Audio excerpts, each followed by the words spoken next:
Hello everyone, welcome to our channel Quanta Foundation. पिछले video में हमने सिग्निफिकेंट फिगर पर टॉपिक देखा था, वो फिनिश हो गया। अब नेक्स्ट टॉपिक है एरर इन मेजरमेंट। ठीक है, तो इस टॉपिक में हम लोग एरर के बारे में पढ़ेंगे और कुछ क्वेश्चन भी करेंगे। देन स्टार्ट करते हैं हम लोग एरर। तो एरर का यहाँ पे सिंपल सा डिफिनीशन है कि जो मेजरमेंट के टाइम में जो मिस्टेक होता है, डेट इज़ कॉल्ड एरर। ठीक है, तो अब इसको समझते हैं। जैसे ये पेन है, ठीक है, तो इस पेन का जो एक्चुअल लेंथ है वो 10 मीटर है, बट हम लोग इसको जब मेजर करते हैं तो वो 9.5 आता है। तो अपना जो 0.5 जो कम आ रहा है, डेट इज़ कॉल्ड, जो 0.5 जो कम है उसको हम लोग एरर बोलेंगे। ठीक है, तो यहाँ पे लिखें हम लोग, सपोज एक्चुअल वैल्यू जो अपना ट्रू वैल्यू है किसी भी चीज़ का वो ए है, लेकिन जो हम लोग रीडिंग ले रहे हैं उस टाइम पे अपना रीडिंग A1 आ रहा है। तो यहाँ पे जो एरर आएगा, एरर को हम लोग डेल से रिप्रेजेंट करते हैं। तो ए में जो एरर आ रहा है, डेल ए इसको लिख रहे हैं।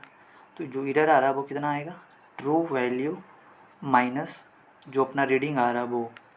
ठीक है, तो इसको हम लोग बोलते हैं एब्सोल्यूट एरर, या सिंपली इसको बोलते हैं एरर बोलते हैं। ठीक है, दो चीज़ बोलते हैं, या तो एब्सोल्यूट एरर या तो सिंपली एरर बोलते हैं। और एरर को डेल से रिप्रेजेंट करते हैं, ये सिंबल है डेल। ठीक है, ऐसे रिप्रेजेंट करते हैं। आगे देखते हैं, नेक्स्ट है अपना रिलेटिव एरर। तो रिलेटिव एरर का मतलब हो गया absolute error by actual value, true value को हम लोग रिलेटिव एरर बोलते हैं। रिलेटिव एरर वर्ड से ही मतलब यहाँ पे कि जो एरर ले रहे हैं वो किसी के रिलेटिव में ले रहे हैं। ठीक है, किसी के रिस्पेक्ट में ले रहे हैं। तो यहाँ पे जो अपना एब्सोल्यूट एरर आ रहा था वो बाई एक्चुअल वैल्यू जो आ रहा था वो, उसको बोलेंगे रिलेटिव एरर। ये सब छोटा छोटा टर्म है, इसका यूज़ क्वेश्चन में आएगा। नेक्स्ट है फ्रैक्शनल एरर। तो फ्रैक्शनल एरर भी इसी को बोलते हैं, रिलेटिव एरर और फ्रैक्शनल एरर दोनों एक ही चीज़ है। ठीक है, नेक्स्ट है परसेंटेज एरर। तो परसेंटेज एरर कुछ नहीं है, जो रिलेटिव या फ्रैक्शनल एरर जो आता है उसमें 100 से मल्टीप्लाई कर देंगे तो ये इसको फिर बोलेंगे परसेंटेज एरर। ठीक है, एक क्वेश्चन देखते हैं, समझ में आएगा। फिर देखते हैं क्या है। If actual value of mass, ठीक है, कोई मास है जिसका एक्चुअल वैल्यू 10 kg है, उसका रीडिंग 9.9 kg आ रहा है। तो इसमें हम लोग को फाइंड करना है एब्सोल्यूट एरर कितना होगा, रिलेटिव एरर कितना होगा, परसेंटेज एरर कितना होगा। सिंपल सा क्वेश्चन है, करके देख लेते हैं। तो सबसे पहले यहाँ पे हम लोग एब्सोल्यूट एरर फाइंड करते हैं। तो एब्सोल्यूट एरर के लिए हम लोग एब्सोल्यूट एरर, ठीक है, ये इसको हम लोग लिखते थे डेल ए से। वो कितना होता था, ए माइनस A1, और जो ए होता था वो एक्चुअल वैल्यू होता था। तो इसमें मास है तो मास का एक्चुअल वैल्यू कितना है, 10 kg है, माइनस और जो रीडिंग आ रहा है अपना 9.9 kg। ठीक है, और इसको जब डिफरेंस करेंगे तो कितना आ गया, 0.1 kg। ये अपना आ गया एब्सोल्यूट एरर, एक तो निकल गया। दूसरा करते हैं relative error. Relative error, relative error का फॉर्मूला क्या था, डेल ए बाई ए, मतलब जो अपना एब्सोल्यूट एरर आ रहा है वो upon actual value. Actual value कितना था, 10 kg था। तो इसको कैलकुलेट करेंगे बाद में, इसको भी ऐसे ही छोड़ देते हैं। नेक्स्ट फाइंड करते हैं परसेंटेज एरर। ये कितना आएगा परसेंटेज एरर, सिंपली जो रिलेटिव एरर है उसमें 100 से मल्टीप्लाई कर देते हैं। तो relative error del A by A into 100।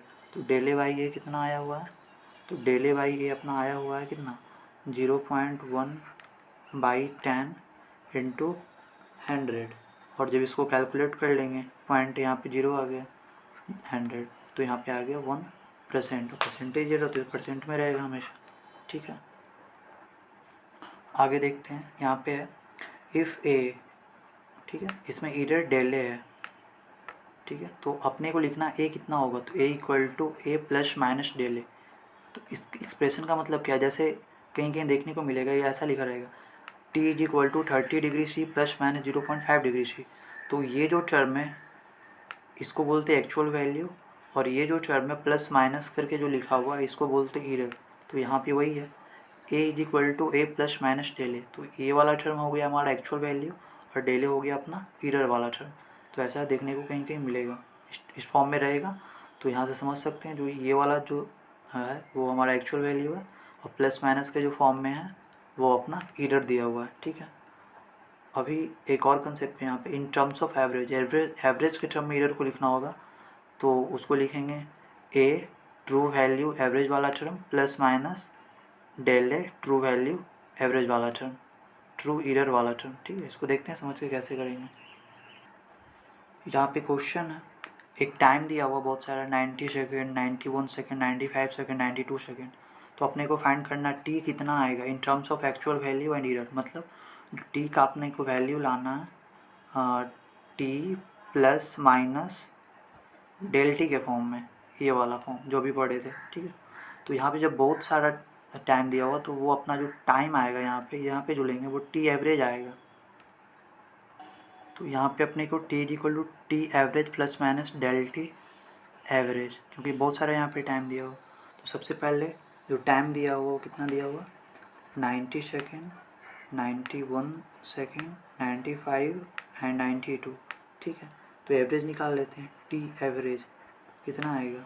तो ऐसे कर लेते हैं, यहाँ पे T1 plus T2 plus T3 plus T4/4। तो ये कैलकुलेट करके कितना आ गया, 90 प्लस 91 प्लस 95 प्लस 92/4। तो ये कैलकुलेट करके आ रहा 368/4, और ये फिर ये कैलकुलेट करके आ रहा 92। ठीक है, तो टी एवरेज अपना कितना आ गया, t average is equal to 92। तो अपने को जो टी निकालना है उसमें टी एवरेज तो आ गया, ये वाला टर्म तो अपने को आ गया। अभी ये निकालना है डेल टी एवरेज कितना आएगा। तो सब सारे टाइम का सबसे पहले एवरेज निकालना पड़ेगा, डेल टी एवरेज कैसे निकालेंगे। तो ये निकालेंगे हम लोग टी एवरेज माइनस जो टाइम दिया हुआ है, ठीक है, गिवन टाइम। तो एक एक करके निकालते हैं। तो 92 माइनस फर्स्ट के लिए 90, तो कितना आ गया, 2 आ गया।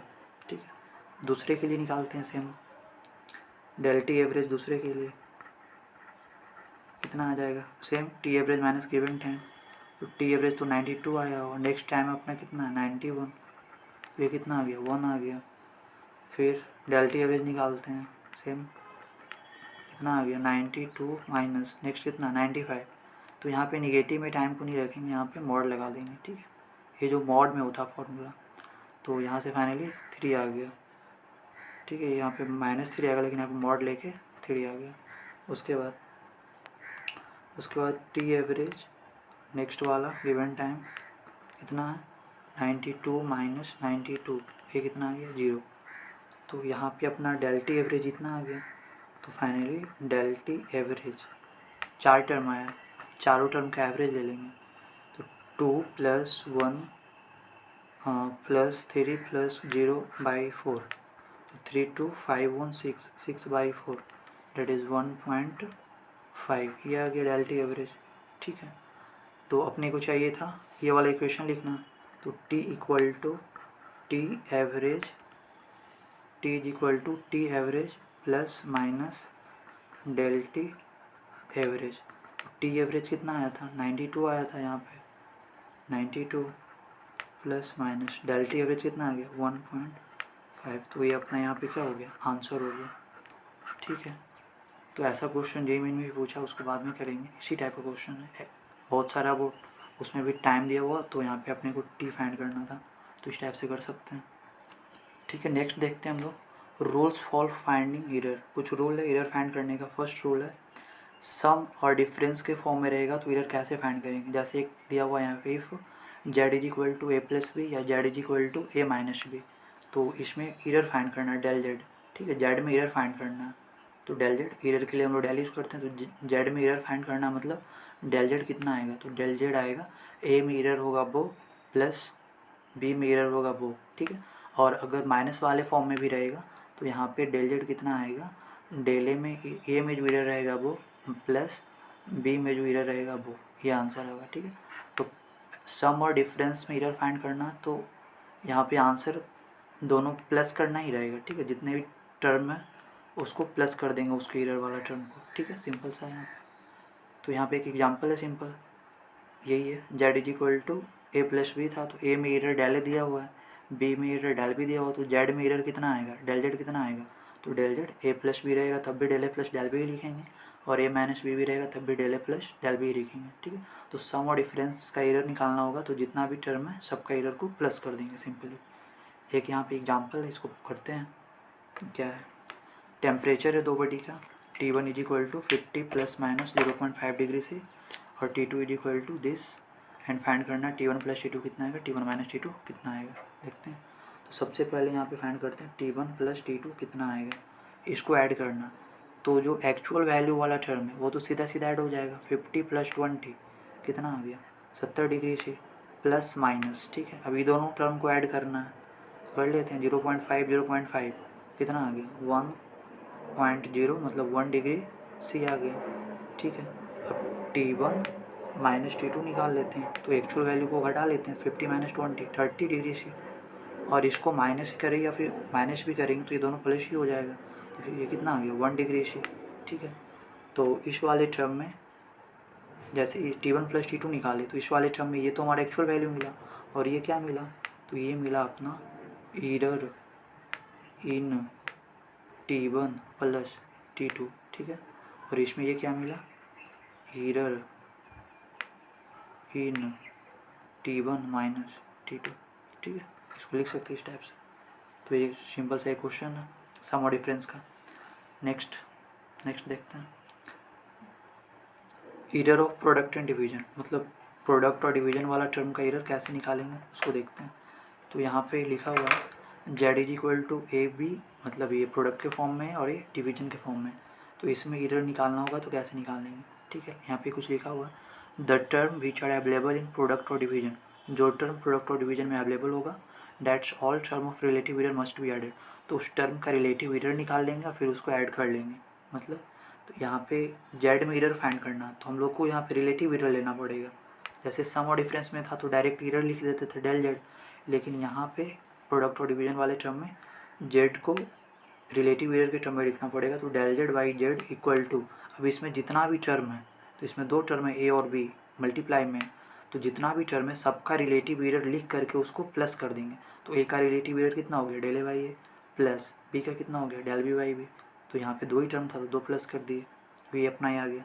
अब डिवीजन वाले फॉर्म में भी रहेगा, मतलब Z is equal to A by B, तो इसको भी इसी टाइप से लिखेंगे, del Z by Z is equal to del A by A plus del B by B, same चीज़।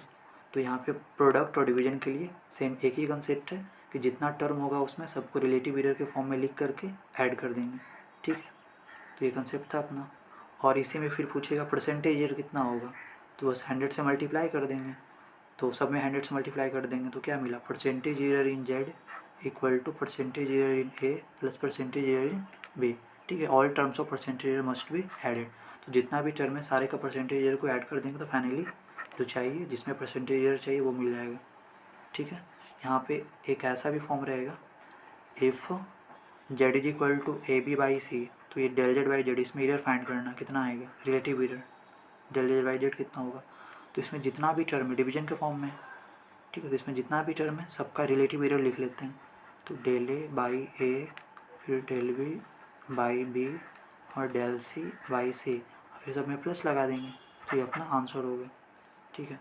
एक क्वेश्चन करते हैं सिंपल सा,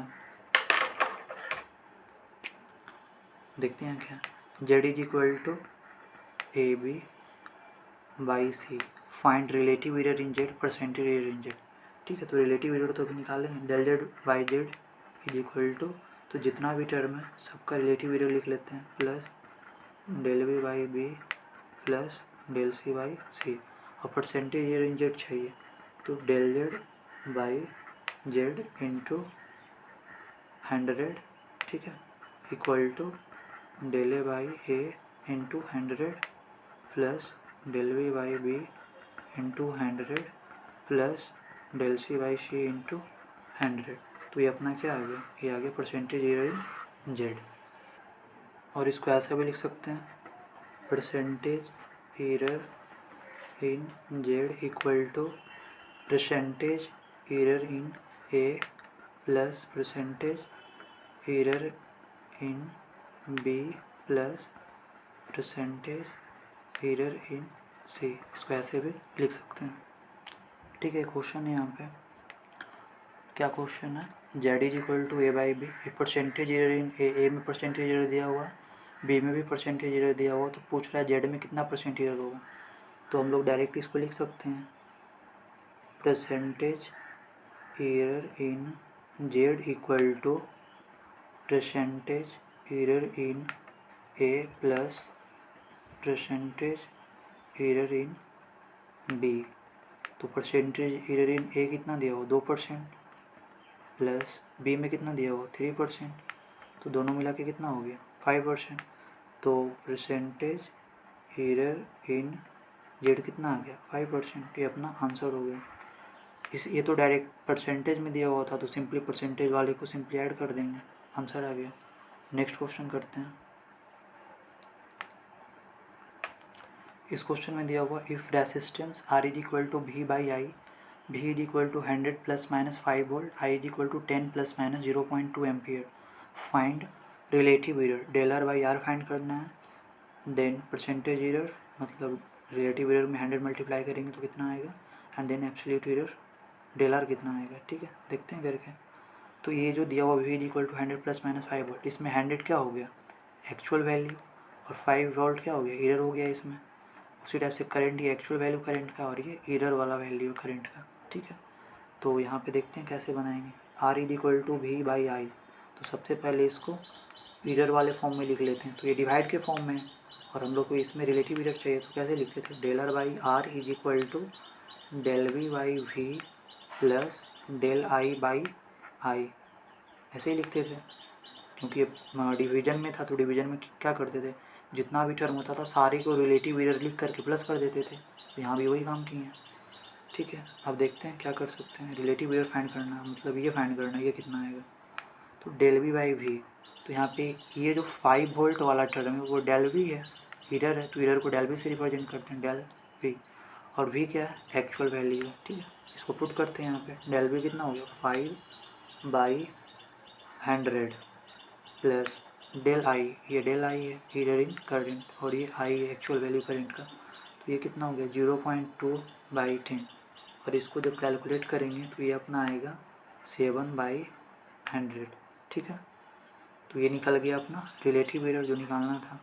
अब परसेंटेज एरर चाहिए आर में, तो डेलर बाई आर इंटू 100, तो सिंपल है। ये कितना है डेलर बाई आर 7 बाई 100, तो 7 बाई 100 इंटू 100, तो कितना आ गया 7%। ये कैंसिल हो गया, तो ये 2 निकल गया। तीसरा क्या है डेल आर कितना आएगा। ठीक है, नेक्स्ट है डेल आर कितना आएगा, एब्सोल्यूट एरर कितना आएगा, डेल आर क्या होगा। ठीक है, तो यहाँ पे जो फाइंड किए थे ये वाला term del R by R equal to कितना आया था 7 बाई 100, तो अपने को क्या चाहिए डेल आर कितना होगा 7 बाई 100 गुना आर। ठीक है, तो यहाँ तो समझ में आ रहा है। डेल आर निकालने के लिए ये करेंगे, लेकिन यहाँ पे एक टर्म में आर कहाँ से आएगा, तो अपने को जो दिया हुआ है देखते हैं क्या है। R is equal to V by I form में, R is equal to V by I, तो हम लोग को तो एक्चुअल वैल्यू वी का पता है 100, तो यहाँ पे पुट करेंगे 100। करंट का भी पता है 10, तो 10 बाई 100 कितना हो गया 10 हो गया। ठीक है, तो आर का वैल्यू कितना आ गया 10 आ गया, क्योंकि यहाँ पे आर क्या है एक्चुअल वैल्यू है। तो एक्चुअल वैल्यू आर का निकालना है, तो करंट का भी एक्चुअल वैल्यू लेंगे और वोल्टेज का भी एक्चुअल वैल्यू लेंगे, तो वहाँ से अपना आर का एक्चुअल वैल्यू आ गया। और ये क्या है एब्सोल्यूट एरर, मतलब सिंपली एरर है, आर में कितना एरर आएगा, तो यहाँ से 7 बाई 100 इंटू आर कितना आ गया 10 दैट इज 7 बाई 10, और इसको लिख सकते हैं 0.7। ये अपना आर में क्या आ गया एरर आ गया। ठीक है, तो इस टाइप से इस क्वेश्चन को कर सकते हैं। सिंपल था। R is equal to V by I है, वी भी दिया हुआ आई भी दिया हुआ है। ठीक है, उसके बाद रिलेटिव एरर, तो डेलर बाई आर निकालना है, तो डिवीजन के फॉर्म में था तो इसको इस टाइप से लिख लिए। ठीक है, एक बार देख लेना। नेक्स्ट देखते हैं, नेक्स्ट रूल थर्ड नंबर। थर्ड में क्या है, इफ़ इस फॉर्म में 1 by Z is equal to 1 by A plus 1 by B, तो इस जेड में एरर कैसे निकालेंगे, तो इसमें कैसे निकालेंगे, अगर इस फॉर्म में होगा तो सिंपली लिखेंगे del Z by Z square is equal to del A by A square plus del B by B square. ठीक है, इस चीज़ का फॉर्म इसमें भी हम लोग देख सकते हैं। जैसे जब रेसिस्टेंस को पैरेलल में ऐड करते हैं, तो 1 by R is equal to 1 by R one plus 1 by R two plus ऐसे टाइप से करते हैं, तो इसी फॉर्म में है। ठीक है, तो इस फॉर्म में रहेगा, तो एरर कैसे निकालेंगे इसमें, तो सिंपली यहाँ पे क्या करेंगे, जिसमें निकालना है एरर, तो डेल जेड और इसका स्क्वायर हो जाता है नीचे में जेड स्क्वायर इक्वल टू उसी टाइप से 1/a है तो जिस टाइप से इसका किया उसी टाइप से इसका करेंगे del A by A square फिर plus del B by B square. इस टाइप से इसमें एरर निकाल सकते हैं, ठीक है। इसमें भी कर लेते हैं 1/r is equal to 1/r1 plus r2। इसको कैसे करेंगे तो del R by R square is equal to del r1 by r1 square plus del r2 by r2 square and so on, ये चलते रहेगा आगे, ठीक है। ये पैरेलल वाला फॉर्म है। और इसी टाइप से इसका यूज एक जगह पे और करते हैं, वो है जब मिरर फार्मूला यूज़ करते हैं 1/f is equal to 1/v plus 1/u, ठीक है। तो यहाँ भी इसी फॉर्म में आ रहा है तो यहाँ पे भी इसी टाइप से निकाल सकते हैं del F by F square is equal to del V by V square plus del U by E square. तो ये दोनों जगह पे यूज़ कर सकते हैं। तो जहाँ भी इस फॉर्म में मिलेगा तो इसमें एरर फाइंड करना होगा तो इस टाइप से कर लेंगे, ठीक है, सिंपल है। नेक्स्ट एरर ऑफ पावर, जैसे यहाँ पे है Z is equal to A P, तो इसमें एरर फाइंड करना है तो रिलेटिव एरर लेंगे, ठीक है। तो रिलेटिव एरर जेड में del Z by Z equal to और जो पावर है वो सीधे इसमें ऐड हो जाएगा, सॉरी मल्टीप्लाई हो जाएगा पी इंटू, अब ए बचा तो ए में एरर ले लेंगे del A by A, relative error यहाँ पे लेंगे, ठीक है। ये क्वेश्चन है यहाँ पे Z is equal to A to the power P B to the power Q, ठीक है। तो इसमें निकालना डेल जेड बाई जेड कितना आएगा, तो जो पावर है इसमें ए टू दी पावर पी है तो पी इंटू ए आ जाएगा, ठीक है। तो डायरेक्ट लिख देते हैं पी इंटू, अब ए में भी रिलेटिव एरर निकाल लेंगे डेल ए बाई ए और इंटू ए, दोनों ए और बी, तो प्लस ही करेंगे एरर जब निकालेंगे तो, ठीक है। और बी में क्या करेंगे Q into del B by B, simple है इस टाइप से, ठीक है। एक क्वेश्चन और देख लेते हैं यहाँ पे Z is equal to this form में दिया हुआ तो जेड में एरर कितना आएगा, तो इस फॉर्म में होगा पावर वाले फॉर्म में, तो इसको डेल जेड बाई जेड लिख लेंगे रिलेटिव एरर। अब जितना भी पावर है सबको मल्टीप्लाई कर लेंगे आगे में और उसका रिलेटिव एरर निकाल लेंगे सिंपली। और यहाँ पे इंटू और डिवाइड है तो प्लस ही करना पड़ता था एरर में, क्योंकि प्रोडक्ट और डिवीजन का जब एरर निकालते तो सिंपली प्लस करते थे। तो और B to the power Q है तो Q into del B by B plus R into del C by C plus T into del D by D. तो इस फॉर्म में इसको लिख लेंगे, आंसर हो गया, ठीक है। और बाकी नेक्स्ट क्लास में क्वेश्चन करेंगे इस कंसेप्ट का और आगे कुछ देखेंगे पॉइंट जो इम्पोर्टेंट है, ठीक है। Thank you for watching.